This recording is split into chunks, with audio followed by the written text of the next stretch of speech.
Hello foodies, this is Faisal from andcook। আশা করছি আপনারা সবাই অনেক বেশি ভালো আছেন। আজকে আমি আপনাদের সাথে খুব টেস্টি একটা মুরগির মাংস রেসিপি শেয়ার করব।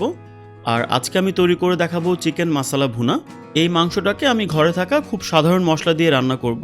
আর রান্নার টেকনিকটা এই রেসিপিতে কিছুটা আলাদা হওয়ার কারণে কিন্তু এটার টেস্ট খুবই অ্যামেজিং। সো আর কথা না বাড়িয়ে let's go to my kitchen and cook.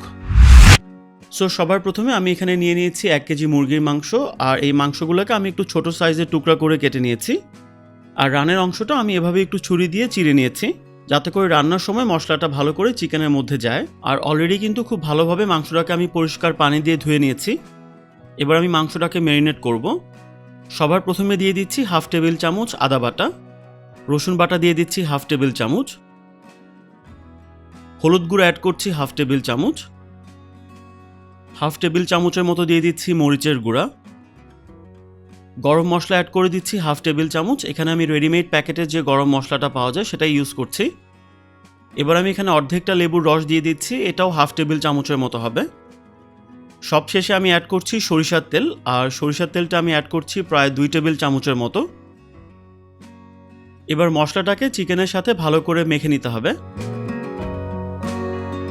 মাখা হয়ে গেছে। এবার আমি এই চিকেনটাকে প্রায় 30 মিনিটের জন্য ম্যারিনেট করব। সো চিকেনটা ম্যারিনেট হতে থাকুক, আর অন্যদিকে এবার আমি একটা মশলা তৈরি করব। সো সবার প্রথমে একটা প্যানে আমি দিয়ে দিচ্ছি 2 টেবিল চামচ গোটা ধনিয়া,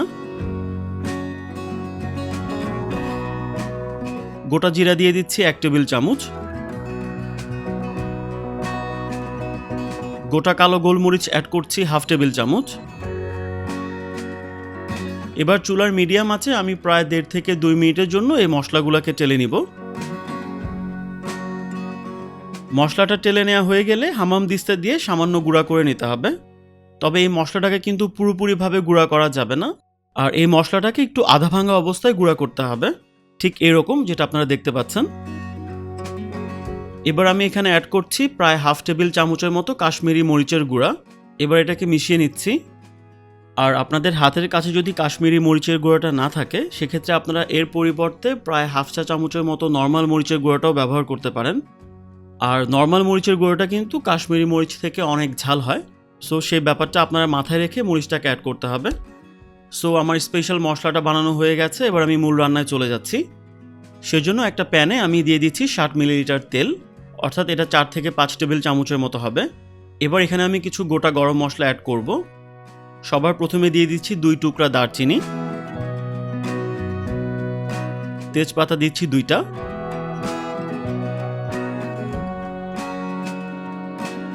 লবঙ্গ অ্যাড করছি 4টা, 5-6টার মতো অ্যাড করে দিচ্ছি ছোট এলাচ। আর এলাচের মাথাটা আমি সামান্য একটু ভেঙে দিয়েছি, যাতে করে এলাচের ফ্লেভারটা ভালোভাবে ছড়ায়। এবার আমি এই গোটা গরম মশলাটাকে তেলের মধ্যে সামান্য ভেজে নিব। তেলে এই গোটা গরম মশলাটাকে ভাজার পরে কিন্তু সুন্দর একটা অ্যারোমা বের হবে। সো সেই সময় আমি এখানে দিয়ে দিচ্ছি প্রায় 1/2 কাপের মতো পেঁয়াজ কুচি। পেঁয়াজটাকে আমি সামান্য ভেজে নিচ্ছি, তবে এটাকে একদমই লালচে করে ভাজার দরকার নেই। পেঁয়াজটাকে সামান্য ভেজে নিয়ে আমি এখানে অ্যাড করে দিচ্ছি প্রায় 1 টেবিল চামচের মতো আদা কুচি। আদাটাকে আমি মিহি করে কুচি করেছি।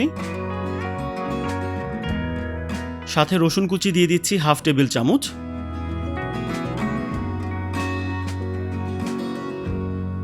এবার সব কিছুকে আমি আরও অল্প সময়ের জন্য ভেজে নিচ্ছি। সো মশলাটাকে কিছুক্ষণ ভেজে নেওয়ার পর আমি এখানে ম্যারিনেট করে রাখা মাংসটাকে দিয়ে দিচ্ছি।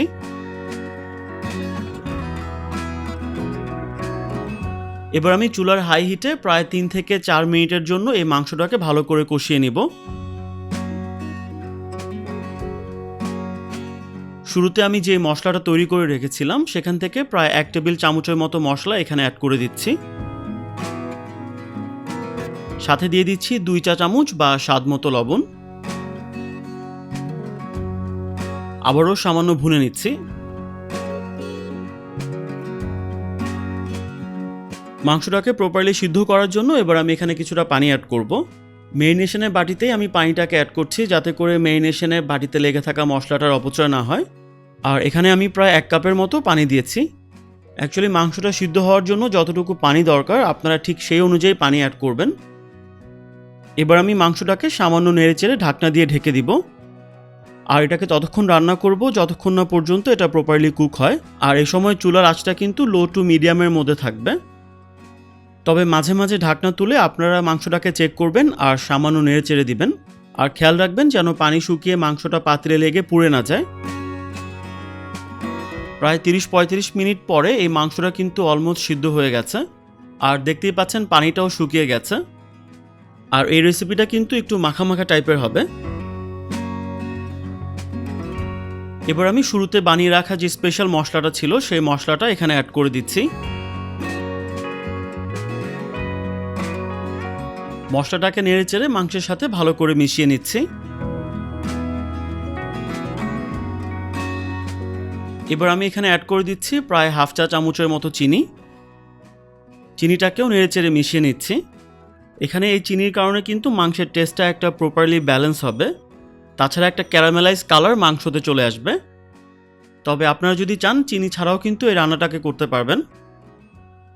এবার আমি এই মাংসটাকে প্রায় 5 থেকে 6 মিনিটের জন্য একদম লো আঁচে ঢেকে দমে দিয়ে রাখবো। আর দেন এটাকে আমি সার্ভ করব।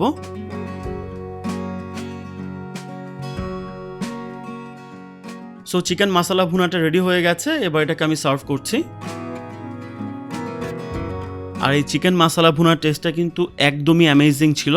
আপনারা যদি এটা বাসায় ট্রাই করেন আশা করছি অবশ্যই এটা আপনাদের পছন্দ হবে। সো গাইজ, ভিডিওটা ভালো লাগলে অবশ্যই লাইক করবেন আর আপনাদের ফ্রেন্ডস অ্যান্ড ফ্যামিলির সাথে শেয়ার করবেন। যারা এখনও চ্যানেলটাকে সাবস্ক্রাইব করেননি প্লিজ সাবস্ক্রাইব করবেন। সবাই অনেক বেশি ভালো থাকবেন। Take care. আপনাদের সবার কাছে আমার একটা রিকোয়েস্ট থাকবে, দয়া করে আপনারা কেউ খাবার অপচয় বা নষ্ট করবেন না। Food is life, please don't waste food.